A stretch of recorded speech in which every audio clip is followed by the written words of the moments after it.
ఎందుకలా మీరు అడగలేదు? మీరు అడిగి ఎందుకు ఒక్కసారి మీరు లా ఆఫ్ అట్రాక్షన్ నమ్ముతారు కదా, అవును. విపశ్యనాని చేశారు కాబట్టి ఇవాళ రోజున ఈ జీవితం నాకు ఒక ఆపర్చునిటీ, నాకేం కావాలి అని మిమ్మల్ని మీరు అడిగితే వచ్చే సమాధానం ఏమన్నా? ఇప్పుడు నాకేం కావాలి అని అడిగే పొజిషన్ దాటిపోయి నాకేమీ వద్దు అని వదిలేసుకున్నాను. ఇప్పుడు ఎందుకు అడుగుతాను? ఇంకా నాకేమీ వద్దు. ఇంకా నాకు నగల మీద, చీరల మీద, ఇప్పుడు ఏదో వచ్చానంటే ఇంటర్వ్యూ కోసం నేను ఇప్పుడు సన్యాసం గెటప్ వేసుకుని ఏదో వేసుకొని వస్తే మీరు ఆ డిస్టర్బ్ అవుతుంది. నాకు ఆ డిస్టర్బ్ చేయడం ఇష్టం లేదు కాబట్టి ఏ ఫంక్షన్కి వెళ్ళినా అలా రెడీ అవుతాను. కానీ కొంతవరకు నాకు జ్యువెలరీ మీద ఇంట్రెస్ట్ పోయింది. హౌసు, బంగ్లాలు, కార్లు ఏమీ లేదు, నథింగ్, ఏమీ లేదు. ఉన్నది ఉన్నట్టుగా లైఫ్ని చూస్తూ ఓకే ఇది దక్కిందా ఈరోజు, ఓకే నాకు ఈ ఫుడ్ దొరికింది, ఈ ప్లేట్లోకి నాకు ఈరోజు ఈ ఫుడ్ వచ్చిందంటే దీని వెనకాల ఎంతమంది ఒక గ్రాటిట్యూడ్తో నేను భోజనం చేయాలి. నాకు కావాల్సిన 2 పూట్ల భోజనం అండి. నాకేం కావాలని అడిగారు కదా, నాకు కావాల్సిన 2 పూట్ల భోజనం, మేము మెడిటేషన్ చేసుకోవడానికి ఒక ప్రశాంతమైన ఒక ప్లేస్, అంతే. ఇంకేమీ కోరికలు లేవు. అందుకే హ్యాపీగా ఉన్నాను. అసలు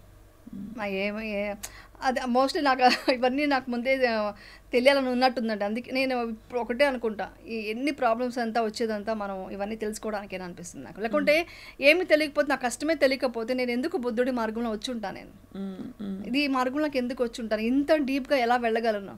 ఒక్క 10 days కోర్స్లోనే నేను ఏమంటారు చాలా డీప్గా వెళ్ళిపోయాను. చాలా డీప్గా అంటే మీకు దాని గురించి తెలిసి ఉంటే ఏమంటారు, అసలు ఫస్ట్ విపశ్యన అంటే ఏంటి చెప్తాను. ఆఫ్ కోర్స్ విపశ్యన అంటే ఏంటో చెప్పేలోపు, బికాజ్ అది చాలా పెద్ద సబ్జెక్ట్, నాకు ఇష్టమైన సబ్జెక్ట్ కాబట్టి. అసలు ఫండమెంటలీ ఒక కోర్ ఏరియా, ఇప్పుడు ఫర్ ఎగ్జాంపుల్ ఎవరైనా వచ్చి మీ చీర ఎర్రగా ఉందని అనుకోండి, మీరు బాధపడరు, ఎందుకంటే అది ఎరుపు కాదు, అది వైలెట్ అని మీకు తెలుసు కాబట్టి. ఇక్కడ స్త్రీలకు సంబంధించి కోర్ ఏరియాస్లోనే ఎప్పుడు కూడా ఎవరైనా అవమానిస్తారు, మాటలు అంటూ ఉంటారు, కోర్ విషయాలు. దాన్ని మీరు ఫిలాసాఫికల్గా ఎలా అర్థం చేసుకున్నారు? Why is this happening to me అనడానికి? అది ఉదాహరణకి నాకు ఎవరైనా వచ్చి నువ్వేంటి బండలాగా గయ్యాళిలా మాట్లాడుతున్నావు అని అనుకోండి, ఇమీడియట్గా నేను రియాక్ట్ అయ్యేదాన్ని, నేను మంచిదాన్ని అని చెప్పి. బట్ ఎందుకు ఇలాంటి ఒక కోర్ ఏరియాలో మనకి సమస్యలు వస్తాయని మీరు ఫిలాసాఫికల్ ఆన్సర్ ఏంటి? అంటే ఇప్పుడు వాళ్ళ నాలెడ్జ్ అంతే ఉంది, వాళ్ళ నాలెడ్జ్ ఆ లెవెలే ఉంది. ఇప్పుడు ఎగ్జాంపుల్కి ఇప్పుడు నేను యాక్ట్ చేస్తున్నాను ఇలాగ, ఇప్పుడు ఎగ్జాంపుల్కి మేకప్, ఇప్పుడు నేను విపశ్యనకు వెళ్ళినప్పుడు కూడా ఎవరు అన్నారంట, ఆవిడ ఏంటి 10 days వచ్చేసారు వెళ్ళిపోతారు, వాళ్ళు ఎంత చేయరు వీళ్ళంతా, అంటే సినిమా అనగానే సీరియల్ కానీ వాళ్ళకి ఇంకేమీ స్పిరిచువల్గా ఉండదు, వాళ్ళకి ఒక్కొక్క సంస్కారం ఉంటుంది, వాళ్ళకి ఒక స్ట్రాంగ్ మైండ్ ఉంటుంది, అంతా ఏం అర్థం చేసుకోరు. సో వాళ్ళ మైండ్ సెట్ అంతే, వాళ్ళ ప్రపంచం చూసింది ఆ కోణంలో చూశారు. వాళ్ళ కోణానికి వెళ్ళి నేను ఆన్సర్ చెప్తే నేను ఆ లెవెల్కి వెళ్ళిపోతాను. సో మనం అప్పుడు ఆన్సర్ చెప్పకూడదు. సో మనం ఏంటో మనకు తెలుసు కదా.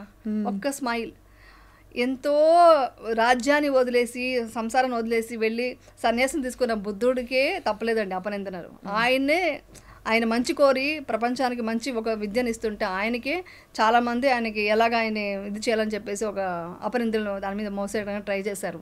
ఆయన అప్పుడు కూడా జస్ట్ మిత్తా ఇచ్చారు, ఒక స్మైల్ ఇచ్చారు, దానితో ఆయన సక్సెస్ఫుల్గా ముందుకు వెళ్ళిపోయారు. అంతే, ఏ రోజు బాధపడలేదు. నేను ఆయనే అండి ఇన్స్పిరేషన్, నాకు ఇన్స్పిరేషన్ అంతా ఎవరంటే ఇప్పుడు ఆయనే. ఇప్పుడు మీరు అనేది ఏంటంటే అంత కష్టం వచ్చుండకపోతే బహుశా మీరు ఈ మార్గం వైపు చూసేవారు కాదు, మేబీ ఇంతటి ఒక విషయం ఉందని తెలుసుకునేవారు కాదు, ఇంత విషయం ఉందని తెలిసేది కాదు. ఏదో మెడిటేషన్ చేశాను అంటే చెప్పడం ఈజీ అండి, ఏముంది మెడిటేషన్ కూర్చుంటా కొంచెం థాట్ ఎలా వెళ్తుంది, ఒక 15 minutes చేస్తాము, అది కాదు కదా. టోటల్గా ఒక నిర్వాణ స్థితికి వెళ్ళే లెవెల్కి, ఒక పొజిషన్కి, ఒక భంగా వెళ్ళి, ఒక టోటల్గా ఏమీ లేదు, నథింగ్, ఇవన్నీ వచ్చేసి ఇంపర్మనెంట్ అని తెలుసుకోవడం ఉంది కదా, అది చాలా గొప్ప విషయం. నాకు అర్థమైంది, నా అదృష్టంగా భావిస్తాను. నిజంగా విపశ్యన చేసేవాళ్ళు చాలా అదృష్టం ఉంటేనే చేస్తారు. అవును, అంత కఠోరమైన ఒక సాధన అది చేసామంటే ఒక అదృష్టం ఉండాలి. సో విపశ్యనకు అసలు ఎలా ఇంట్రడ్యూస్ అయ్యారు మీరు?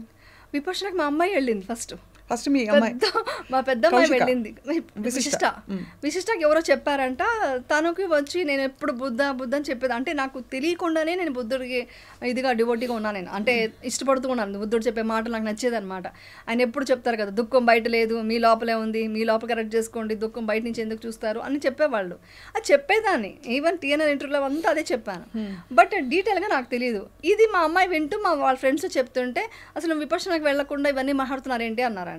అప్పుడు మా అమ్మాయి నేను విపశ్యనకు వెళ్తున్నాను బుక్ చేసింది. చేశాక నేనే డ్రాప్ చేయడానికి వెళ్ళాను. చూసి అమ్మో 10 days ఫోన్ లేకుండా ఎవరితో మాట్లాడకుండా నోబెల్ సైలెన్స్తో ఇలా ఉండి ఇక్కడ చేయాలా, ఇదేదో రూమ్ వచ్చారు ఎక్కడ భోజనం చేయాలి, ఇక్కడ పడుకోవాలి, మార్నింగ్ 4:30కి లేచి వెళ్ళాలి, మార్నింగ్ లేవడం ఓకే కానీ ఇలా ఎలా ఉంటాము ఇలా మాట్లాడకుండా ఎవరితోనూ, నా వల్ల కాదు అని కూడా వీడియో పెట్టాను. యాక్చువల్లీ చెప్పాను, ఆ వీడియో తీసి స్టేటస్లో కూడా పెట్టేశాను నా వల్ల కాదని. 10th day మా అమ్మాయి ఇది చేసి వచ్చిన తర్వాత చాలా చేంజెస్ కనిపించింది మా అమ్మాయిలో. అలా కూర్చోగానే 10 minutesలోకి మేము మెడిటేషన్లోకి వెళ్ళిపోయేది, రిలాక్స్ అయిపోయి పడుకునేసేది. ఏంటి ఇంత చేంజ్, సడన్గా ఎప్పుడు 12 అయినా కానీ పడుకోదు నైట్, నేను మెడిటేషన్ చేయాలి మార్నింగ్, నేను పడుకోవాలి, నువ్వు వెళ్ళు ప్లీజ్ అనేసి పడుకునేదనమాట. నాకు ఎందుకో నచ్చి అప్పుడు నేను విపర్శనకు వెళ్దామని డిసైడ్ అయ్యి నేను బుక్ చేసుకున్నాను. వెళ్ళేటప్పుడు చెప్పింది చాలా కష్టమైన సాధన నువ్వు చేయాలి అంది. మనం చాలా స్ట్రాంగ్ కదా కొన్ని విషయాలు, అది ఏంటో తేల్చుకునేంత వరకు మనం రాకూడదు అనుకుంటాం. ముందు నుంచే నేను కొంచెం బాడీ ఫిట్నెస్ అంతా చేసుకొని కొంచెం నార్మల్ మెడిటేషన్ కొన్ని చేసుకొని, నాకు హిప్నాటిజం వచ్చు కదా, సో హిప్నాటిజం అనేది చేసుకొని వెళ్ళాను. ఇవన్నీ అంతా పక్కన పెట్టమన్నారు, ఇవన్నీ పక్కన పెట్టి ఏమీ లేకుండా మైండ్లో ఏమి ఇది పెట్టుకోకుండా రండి అన్నారు. వెళ్ళిన తర్వాత ఒక్కొక్క రోజుకి ఒక్కొక్క చేంజెస్ వస్తుంటే. దేవన్ ఎలా ఉండేది మీరు వెళ్ళినప్పుడు ఫస్ట్ టైం? మీ వారు ఎలా అసలు ఒప్పుకున్నారు? ఓకే అంటే పాప ఇప్పుడు అనరు, మా వారు వచ్చి నువ్వు ఏం చేస్తావన్నా రైట్ అండి. అదొక్క నేను చేసుకున్న అదృష్టం ఏంటంటే, నేను విపర్శనకి వెళ్తానా వెళ్ళు, నేను హిమాలయకు 1 month వెళ్ళిపోతానా వెళ్ళు అంటారు. అసలు ఏ మాత్రం ఇది లేదు నాకు, అదొక్క గ్రేట్ విషయం అసలు మా ఆయన విషయంలో. చాలా గ్రేట్ అండి, చాలా మంచి ఎలాంటి సపోర్టివ్ హస్బెండ్ ఉండడం అనేది. నేను ఇన్ని రోజులు ఇలా వర్క్ చేస్తానంటే బికాస్ ఆయన సపోర్టే కదా, ఆయన సపోర్ట్ లేకపోతే ఇన్ని రోజులు నేను ఫ్యామిలీ ఏది లేకపోయినా ఏమన్నా ప్రొటెక్టివ్ గా అయినా ఉంటారు. అయ్యో వెళ్ళి ఎక్కడి కష్టంలో ఇరుక్కుంటావో, కష్టం నుంచి బయటకు వచ్చావు, ఇంటి పట్టు ఉండని చెప్తారు అట్లీస్ట్ ఏది లేకపోయినా. కానీ మళ్ళీ మిమ్మల్ని నమ్మి మిమ్మల్ని వెళ్ళనివ్వడం అనేది అంటే నమ్మకం అంటే ఏంటి తెలుసా? నమ్మకం అంటే ఆయన సగం భాగమే కదా అండి, అర్ధనారీశ్వరుడు అంటారు కదా, ఆయనలో సగం భాగమే కదా, సహధర్మచారణి అంటారు కదా. సో అదే కదా, సో ఆయనకి ఏంటో ఆయన మొత్తం ఆయన బాడీ దేహంలో నేను మాకు మనిషి అయినప్పుడు నేనంటే ఆయనకి ఏమిటో తెలుసు కదా. ఖచ్చితంగా నమ్మకం అంటే మీ సమర్థత మీరు తట్టుకునే శక్తి మీరు చెప్తున్నాను. బికాస్ వెళ్ళి రేపు మళ్ళీ ఎవరో ఒక మాట అంటే ఆయనకే కష్టం కదండి. ఆయనకి చాలా నమ్మకం అండి, ఎందుకంటే నన్ను పెళ్ళైనప్పటి నుంచి చూస్తున్నారు కదా, ఆయన ఒకటే అంటారు, నేను బయట చూసిన ప్రపంచం వేరు, నేను విన్నది వేరు ఇండస్ట్రీ అంటే. ఎంత ఇదిగా ఒక దృఢ సంకల్పం ఉంటుంది, ఒక మాట అనుకుంటే అది ఛాలెంజ్ చేస్తావు, ఇవన్నీ ఉన్నాయి నీలో గొప్ప విషయాలు ఉన్నాయనేసి ఆయన చాలా అప్రిషియేట్ చేసేవాళ్ళు. చాలా నమ్మకం ఉంది ఆయనకి అలాంటిదంతా తెలుసు. ఆయనకి ఏదైనా అనుకుంటే సాధిస్తాను అనేది మాత్రం ఆయనకి బాగా తెలుసు అనమాట. అది అంటుంటారు, ఇంకెవరైనా పంపిస్తున్నాం విపర్శన, ఒకసారి ఫ్యామిలీ కూడా చూసుకోమా అంటుంటారు అనమాట. సో అది. సో డే 1 వెళ్ళారు మీరు? వెళ్ళాను. సింపుల్ గా 4 కొన్ని జతలు, ఒక 8 జతల బట్టలు 10 తీసుకెళ్ళిపోయాను. వాషింగ్ అంతా ఇంటర్వ్యూ అయ్యాక కదా 2023లో వెళ్ళాను. లాస్ట్ ఇయర్ వెళ్ళింది నేను.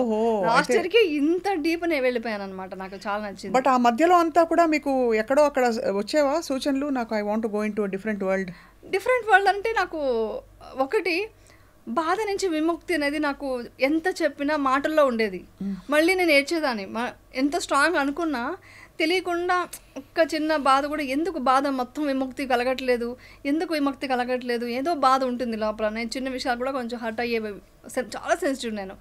ఇప్పుడు ఇంతసేపటికి 10 సార్లు ఏడ్చుంటాను నేను మామూలుగా అయితే. సో అంతా ఉండేది, ఆ పెయిన్ ఉండేది, ఎక్కడో ఏదో తెలుసుకోవాలి, ఇంకేదో ఉంది లైఫ్లో, ఇది కాదు. నాకు ఏదైనా సక్సెస్ వచ్చినప్పుడు నువ్వు అచీవ్ చేసావని మా ఇంట్లో అంటే సరిపోదు, ఇంకా ఎదగాలి. అంటే ఎదగాలంటే దురాశతో కాదు, సరిపోవట్లేదు, నేను పడ్డ అవమానానికి ఇంకా ఎదగాలి, నేను ఇంకా పైకి వెళ్ళాలి అని ఒక కసి ఉండేది, ఒక కోపం అనుకోండి. ప్రపంచం మీద చాలా కోపం ఉండేది నాకు. ఆ కోపం చాలా కోపం ఉండేది. ఎవరు నన్ను అర్థం చేసుకోలేదు,